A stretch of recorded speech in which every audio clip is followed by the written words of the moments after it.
जयंती के दिन जय श्री राम का नारा लगने पर प्रधानमंत्री मोदी के सामने भाषण देने से मना कर दिया।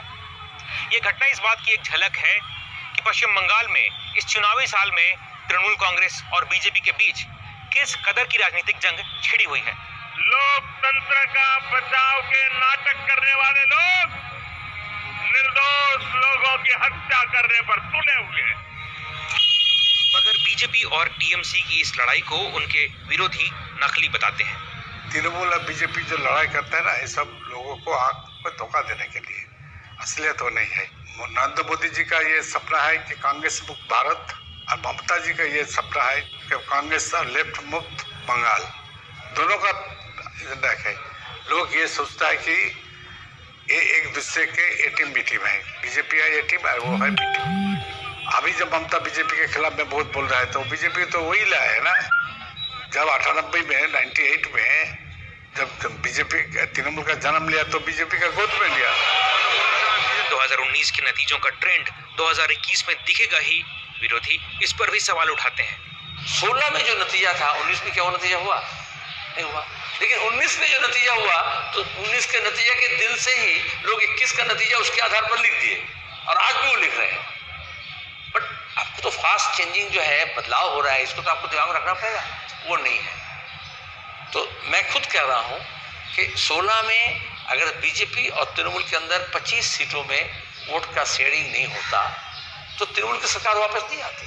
भारत माता की, भारत माता की। 2019 में बीजेपी को बालाकोट हमले और मोदी लहर का फायदा मिला, मगर पश्चिम बंगाल में उसकी जीत के पीछे एक और वजह थी।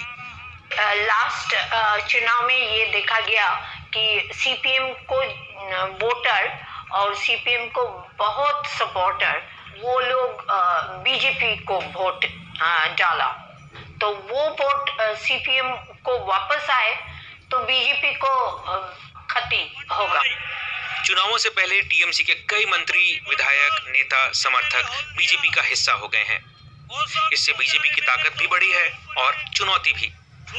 बंगाल में अब जो लड़ाई हो रहा है, ये लड़ाई तृणमूल का विरुद्ध तृणमूल का हो रहा है, क्योंकि बीजेपी का जो फेस है यहाँ आगे बढ़ रहा है, शुभेंदु अधिकारी, मुकुल राय, शोभन चैटर्जी, ये सभी तृणमूल का ही है।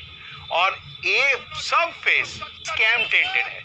BJP on lookout for a non scam tainted face, तो वो फेस यहाँ बीजेपी को मिल नहीं रहा है। मान चले शुभेंदु अधिकारी चीफ मिनिस्टर हो गया तो क्या होगा? उसका ऊपर जो सीबीआई केस है, एनफोर्समेंट केस है, ये केस को क्या होगा? वो ड्रॉप कर देंगे। गवर्नमेंट तो ड्रॉप नहीं कर सकते, क्योंकि वो तो कोर्ट का ऑर्डर से हुआ है। तो एक आदमी को लाना पड़ेगा जो बीजेपी का क्लीन फेस निकलाए। जहां तक मुद्दों का प्रश्न है तो बीजेपी अभी भ्रष्टाचार, भाई भतीजावाद जैसे मुद्दों से ममता को घेर रही है, जबकि कुछ समय पहले तक सीएए, एनआरसी लागू होने और राष्ट्रपति शासन लगाने जैसी बातों पर जोर था। ये तो मुद्दे तो गए, तो अभी बाकी रहा क्या?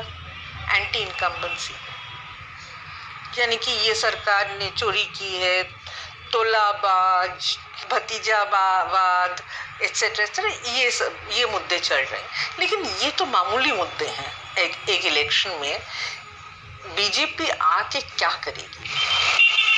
पश्चिम बंगाल में सियासत की शतरंज पर मोहरे भी बदल रहे हैं और दांव भी, जबकि चुनाव अभी दूर है। अपूर्व कृष्ण, BBC, कोलकाता।